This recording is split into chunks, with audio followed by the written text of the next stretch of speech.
Halo, selamat pagi teman-teman. Ada sebuah temuan baru dalam filsafat yang bisa kiranya kita diskusikan, yaitu tentang mengenai masalah makna metafisika. Seorang sarjana filsafat mengatakan, sebenarnya orang-orang yang menyusun karya Aristoteles memberi nama metafisika adalah karena pembahasan Aristoteles tentang being, qua being, itu disusun dan ditempatkan ketika mereka menghimpun karya Aristoteles, ditempatkan di pembahasan setelah pembahasan fisika atau pembahasan tentang ilmu-ilmu kealaman.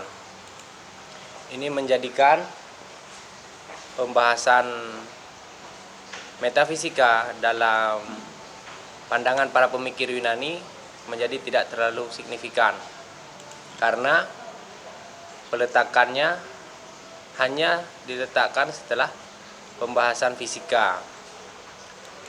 Kemudian oleh para filosof muslim, metafisika itu diganti maknanya menjadi berkecenderungan lebih signifikan dengan membahas metafisika itu di bagian-bagian awal pembahasan mereka.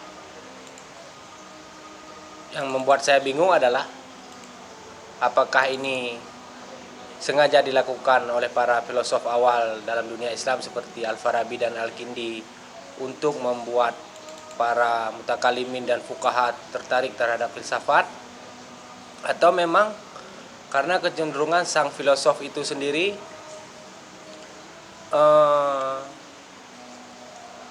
terlalu berkecenderungan terhadap keagamaan, sehingga maknanya itu mereka atau orientasi metafisika itu mereka jadikan lebih signifikan karena orientasi keagamaan mereka sendiri.